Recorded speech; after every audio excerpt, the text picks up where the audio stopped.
Welcome back to another edition of ACF411, the official podcast of the Allen County Fair, powered by Nutrien, feeding the future. And don't forget, you can always listen to us anytime on your free iHeartRadio app or see us anytime on YouTube. So check out ACF411. This is hard to believe, but this is episode number 45 already of ACF411. And joining us in our podcast parlor, and we call it a parlor because it used to be the milking parlor here at the Allen County Fair on the north end of the dairy barn. And joining me in the parlor today for this episode, we have Anna Pohlman. Anna, welcome. Hi. And you just literally ran here from showing sheep, right? Yep. How'd you do? She won her class, and she got reserve AOB ULAM. So congratulations. That's pretty good, right? Thank you. Yeah. So talk to us about your sheep. How long have you had this one? I've had her since January, and Yep.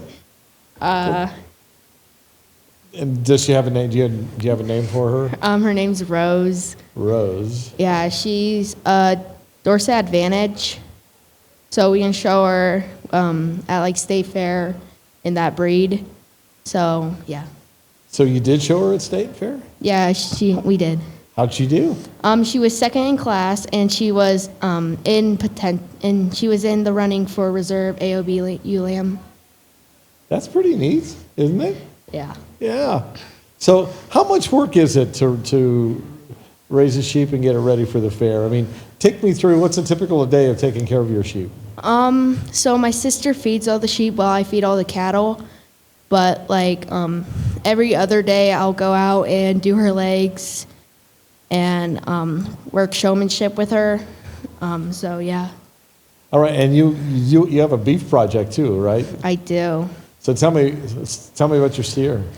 My steer, he's a born and raised, so we raised him from when he was just a little baby. His name's Ruru. Ruru? Yep. And he's a big boy. He's about 1,500.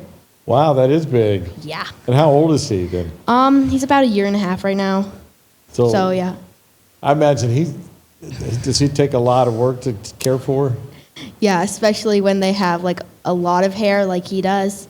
Yeah. So I rinse him twice a day, and it takes about an hour to blow dry him just because of all the hair. I'm trying to picture this in my. So you're blow drying a steer. Yeah. Yeah. Does he like that? I wouldn't say he particularly likes it, but he doesn't hate it. That's gonna take a while to wash and dry a steer. Yeah. And you do that how often? At home I do it every day, just once a day. But here I'll do it every day, twice a day. So morning and night. So does that when it's warm out? It's pretty nice this week for Fair Week. It's usually really hot, but when it is hot, does that sort of help them cool down a little bit? Yeah. So at home we put them in a cool room that stays about 46 degrees. Oh, really? That cold? Mm-hmm. So that's why I only rinse them once a day, just to keep the hair clean and going the right direction. All right. So how long have you been, not FFA yet probably, but 4-H? How long have you been in 4-H? This is my 5th year in 4-H. Do you like it? Yeah. So how'd you get into it to start with? My brothers have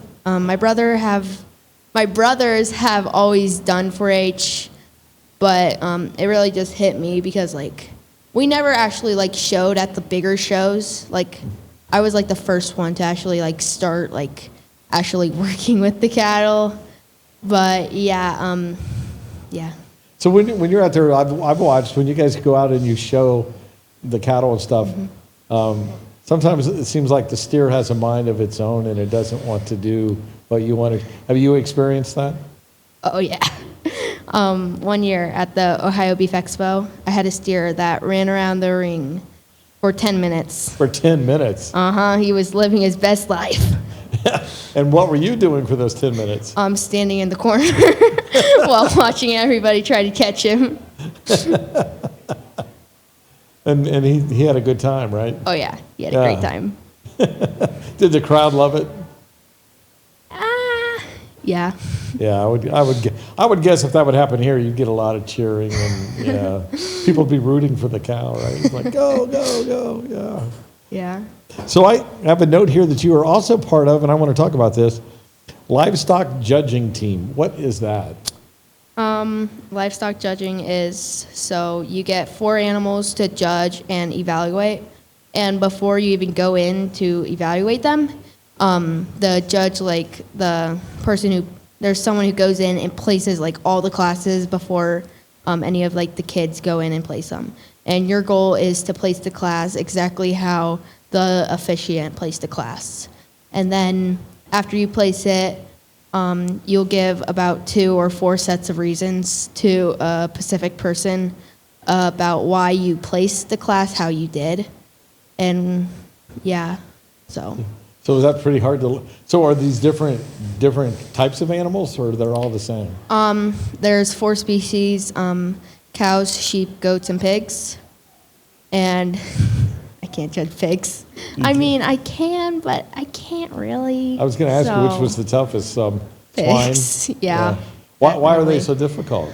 I don't, it's just like, it's so hard. Like, I go to a judging camp in Illinois every year, and the judging coach always says it's the hardest to coach cattle people that know how to judge cattle, teach them how to judge pigs.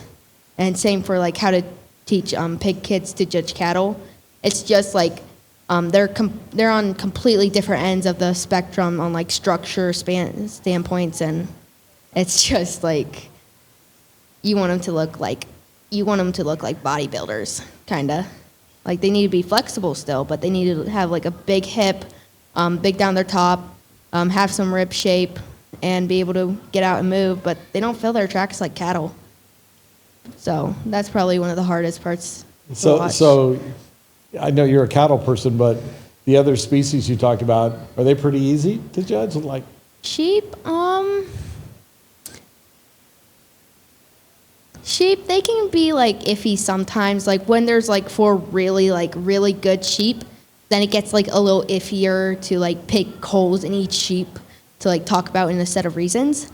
But yeah, I wouldn't say they're the hardest. I would say the second hardest is probably goats, because like a lot of people say they're like a mixture of cattle and pigs. So they're just little cattle and pig combined.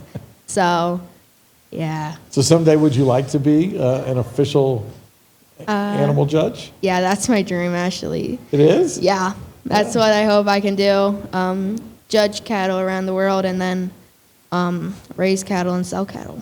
Neat. Where do you go to school at? I go to school, I take 1 class at Delphus St. John's, and the rest I'm homeschooled. Okay. All right. That's great. Yeah. What year are you? I'm 8th grade. Oh, so we've got a lot more years of seeing Anna at the Allen County Fair, right? Yep. All right. Funniest experience you've ever had? It might be the cow that got loose and ran around for 10 minutes, but is that the funniest thing you've had experienced? Well, I wouldn't say this is mine, but my little brother at a sheep show. I wasn't there actually. I was at home. But at a sheep show, while my sister was showing, my little brother, my mom lost him for a sec, and he found a fire alarm. Oh, no. You may be able to tell what he did, but yeah, he pulled the fire alarm, and we still talk about that to this day. So that's a pretty funny one. Yeah, that would get everybody's attention pretty fast. Yeah. All right, last question I ask everybody when you come into the podcast parlor. Absolute, you can only pick one. Favorite fair food? You were gonna say that. Probably the icy and smoothie place down by the sheep barn, by the sheep show barn. Yeah, pretty good. Mm-hmm. I get about like 3 ices a day. A day? Yeah. Wow. All right, you do like that then, right? Mm-hmm. Now, Anna Pohlman, thank you for coming into the podcast today. We really appreciate it. We also want to thank our engineer Alex Wolf from iHeartRadio, and our video producer, Ann Decker. We'll be back with another edition of ACF 411 very soon. Until then, we'll see you at the fair.